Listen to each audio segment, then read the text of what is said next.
하나님께서 오늘 주신 말씀은 요한계시록 3장 14절에서 22절 말씀입니다. 예, 오늘 말씀을 인해서 하나님의 은혜가 충만하기를 간절히 바랍니다. 예, 제가 사정이 있어서 교회에서 녹화를 못하고 집에서 하게 되는데 이해해 주시기 간절히 바랍니다. 예, 오늘 말씀은 라오디게아의 교회에 대한 말씀이죠. 라오디게아 교회는 사대 교회와 같이 칭찬받은 것은 하나도 없고 오직 책망만 받은 그러한 교회인데요. 오늘 이 교회의 모습을 통해서 우리 자신을 발견하고 회개할 것이 있으면 진정으로 주님 앞에 회개하는 그러한 모습이 됐으면 좋겠다는 생각이 듭니다. 라오디아 교회의 문제를 한번 보겠습니다. 이 15절에 나오는 내용과 이제 16절에 나오는 내용을 한번 보겠습니다. 내가 내 행위를 아노니 내가 차지도 아니하고 뜨겁지도 아니하도다. 내가 차든지 뜨겁든지 하기를 원하노라. 주님께서 원하는 것은 차든지 뜨겁든지 하나인데 그 중간에서 미지근한 그러한 신앙을 하나님께서 싫어한다는 것을 분명히 말씀하고 계시죠. 그리고 더 나아가서 16절에 이렇게 말씀하고 있습니다. 내가 이같이 미지근하여 뜨겁지도 아니하고 차지도 아니하니 내 입에서 너를 토하여 버리리라. 예수님께서 말씀하시는 거예요. 토하여 버리겠다. 차지도 아니하고 뜨겁지도 아니하니까 오히려 입에서 토해 버릴 것이라는 것을 말씀하고 있습니다. 예, 좀 충격적이죠. 예, 주님께서 우리를 토해버린다 생각해 보세요. 이건 충격적인 내용이 아닐 수가 없습니다. 근데 이러한 내용들이 언제 이렇게 일어나느냐? 여러분, 우리도 한번 좀 우리 자신이 이런 미증한 신앙생활을 하고 있는지, 이게 얼마나 심각한 건지 우리가 다시 한번 깨닫는 그런 시간이 됐으면 좋겠다는 생각됩니다. 여러분 얼만큼 적극적으로 주님을 찾고 계시고 얼만큼 적극적으로 하나님의 말씀과 함께하고 얼만큼 적극적으로 우리가 기도 생활을 하는지 얼만큼 적극적으로 우리가 주님을 생각하고 얼마나 적극적으로 우리가 주님의 일에 동참하고 있는지 한번 생각해 보면 답이 나오지 않겠습니까? 여러분 하나님의 교회의 예배를 여러분들의 사생활의 그것보단 더 프라이어타이즈하고 더 우선순위로 생각하고 있는지 그렇지 않으면 이 세상의 것이 있으면 하나님의 일은 언제나 뒷전으로 네, 우리가 생각하고 있는지요.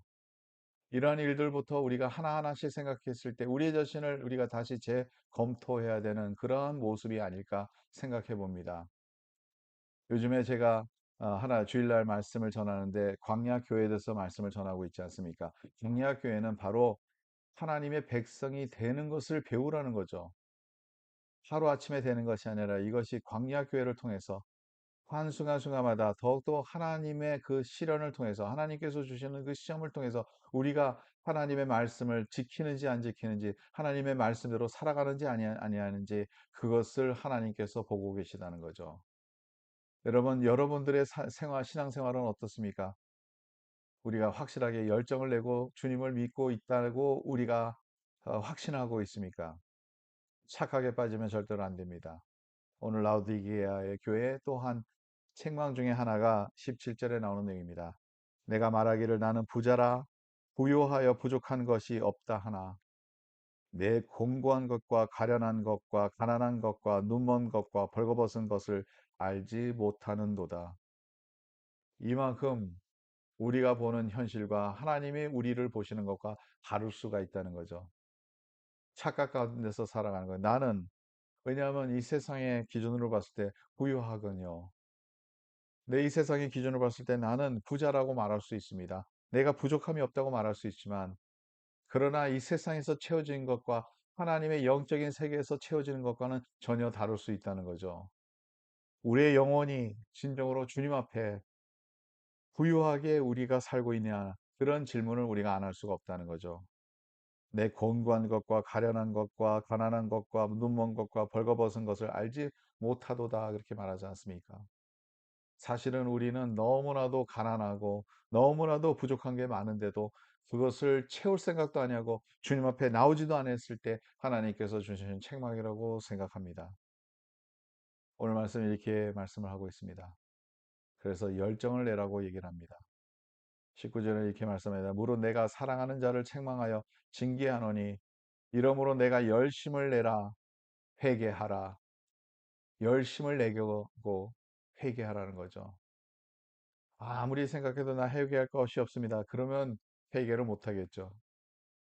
근데 내가 열정을 내라는 거죠. 열심을 하라는 거죠. 여러분들은 진짜 적극적으로 하나님을 열심히 믿고 계십니까? 하나님의 일을 열심히 하고 있습니까? 하나님을 위해서 열심히 살고 있습니까? 그렇지 않으면 언제나 내 일이 먼저 생길 때 하나님의 일은 언제나 세컨더리, 제2차 그렇게 우리가 여기고 있지 않을까요? 20절 보겠습니다. 볼지어다 내가 문 밖에 서서 두드리노니 누구든지 내 음성을 듣고 문을 열면 내가 그에게로 들어가 그와 더불어 먹고 그는 나와 더불어 먹으리라.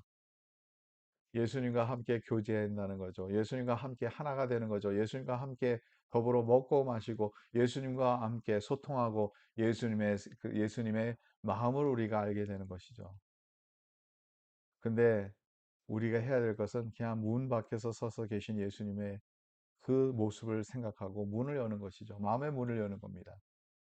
세 가지입니다. 열심을 내라, 회개하라, 문을 여라. 우리의 마음은 문을 열으라는 거죠. 예수님을 받아들이고 그 예수님과 함께 하나님의 말씀을 우리가 듣고 그 하나님의 말씀대로 적극적으로 살아가는 거죠. 오늘 말씀 가운데서 또 굿뉴스가 하나 있습니다. 그것은 바로 19절에 나온 내용이죠. 물은 내가 사랑하는 자를 책망하여 그러죠. 예수님께서 사랑하는 자를 예수님께서 책망하시는 겁니다. 여러분 남의 자식이 뭐 잘못하면 우리가 그거에 대해서 별로 신경 안 쓰죠. 근데 내가 내 자식이 잘못하면 우리가 따끔하게 야단을 칩니다. 사랑하기 때문에. 주님께서 여러분들에게 혹시라도 책망을 주시고 계신다면 주님께서는 여러분들을 사랑하고 계시다는 것을 잊지 마시기 바랍니다. 감사함으로 주님 앞에 나오길 바랍니다. 그래서 오늘도 이 말씀을 지켜가며 오늘도 승리하는 우리의 삶이 되기를 간절히 바랍니다. 하나님 감사합니다. 오늘도 말씀을 주셔서 감사하고 이 말씀 안에 있는 진리대로 우리가 살 수 있도록 도와주시며 더 열심을 내서 회개할 것을 있으면 철저히 회개하고 주님 우리의 마음을 열어서 주님을 영접하며 주님과 함께 먹고 마시며 주님이 원하시는 그 뜻을 이뤄가며 살아갈 수 있도록 도와주시고 라오디게아의 교회에 책망받은 것 같이 미증언에서 토해버릴 수 있는 그런 모습이 아니라 더 적극적으로 주님을 섬기며 주님을 따르며 주님과 함께하는 삶을 살아갈 수 있도록 인도하여 주시옵소서. 감사하며 모든 말씀 우리 주 예수 그리스도의 이름으로 기도드립니다. 아멘. 오늘도 주님과 함께 승리하는 하루가 되기를 간절히 바랍니다.